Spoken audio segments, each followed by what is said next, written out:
supply teacher and they talk to you about her after there's half a supply day, or if she was your formidable opponent on the roller derby rink, whether you've had the pleasure of having her on your team in a school, Christy's warmth and her commitment to social justice and her sincerity are memorable, as will be this presentation, I'm sure. Here she is, Christy Flood. Put your hands together. Thank you so much. Joking. So when Mary, first thanks to Jen, who's my slide clicker, because if you know me, I can't do more than about 2 things at the same time. Holding the microphone and doing this presentation about tap me out. So when Mary first asked me if I'd like to do a talk, I immediately said yes. And then I immediately regretted it. What can I possibly talk about where I actually feel credible standing up here talking to all of you? I've heard Erica Winkle talk about book club and reading ladders and been mesmerized. I'm still working on lots of things in my instructional practice, and 5 years after getting a full-time contract teaching job, I feel like I might be getting the hang of some of the things some of the time. Oh, you can tell it's report card season. But what I do feel like I have some credibility talking about is anchor management. Can you tell that I like puns? When I think of how kids see me interact with the adults around me in every workplace I've ever been, that's what I feel the proudest and the most, thank you very much, Kelly, the proudest and the most passionate about. The ability to form relationships with coworkers that model to our students how to build community and how to change the world. Next slide.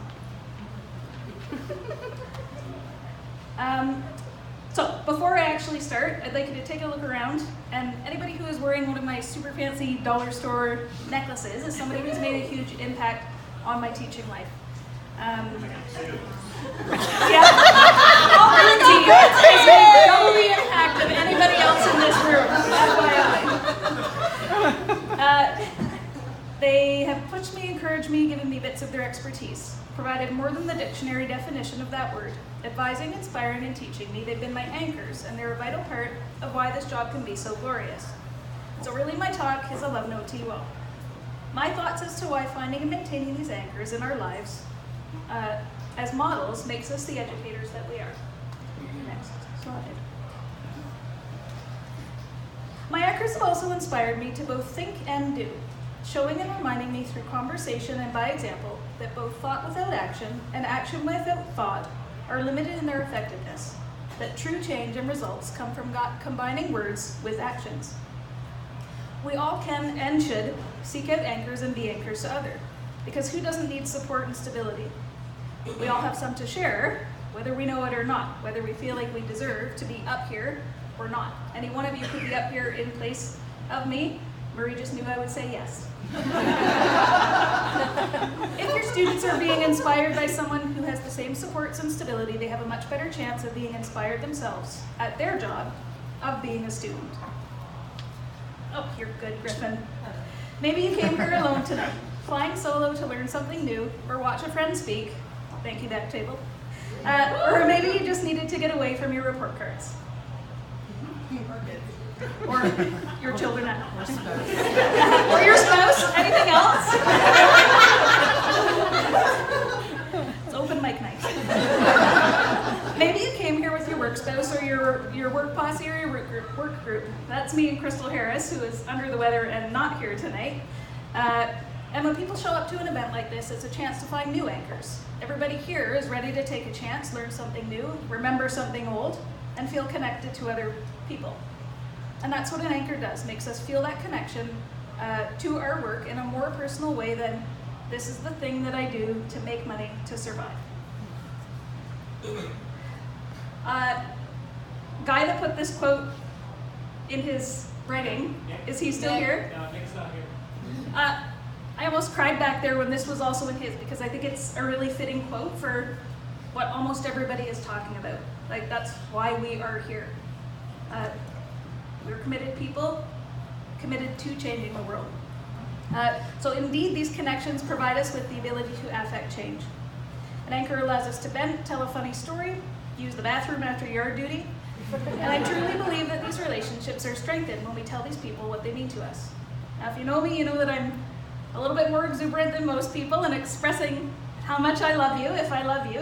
You probably know it if I do. So I've made it easier for you. On your table are little tiny anchor stickers.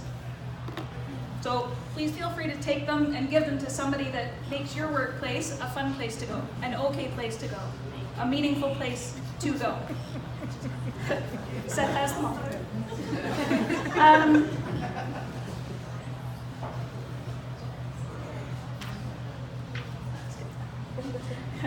At the beginning of our teaching career, we're told, or actually we're forced to have a mentor. Not even to find one, the board forces you to have a mentor. It's funny, but it's true.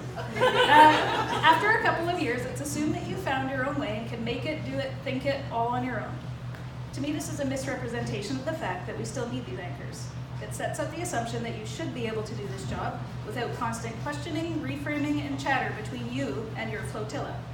If you're not my flotilla and you think you should be, it's because you didn't send me a picture, or I ran out of time, or I forgot. Any number of the above could have happened. We all know that you often run out of time during the school day to talk about everything or anything that is or was important to you during the day. Why not have a mini version of this? Invite people that you normally wouldn't. Pick 5 people from here, get their phone number, and invite them to your house and listen to them speak for 5 minutes, unscripted. The greatest thing to me about the internet is that you can actually find virtual anchors in your pajamas with your coffee on Sunday morning. So those are 3 of my favorite things to read that always give me inspiration. And lastly, this is the extra clicker. I would be remiss if I didn't give a total shout out to Murray, my constant anchor since I started teaching, who causes me to stop and question and look at the bigger picture all the time and question everything all the time. Another shout out to Laurel, who scared the crap out of me but saw through my fun exterior, capital F-U-N, and made me zero in on bringing the smaller picture into focus. So the reason I bring only these 2 up is that in the past couple of years, they've really helped me I feel like they've made me a better teacher. And I think that we need the whole picture, and so part of the key is finding people who help us hone in on those different parts.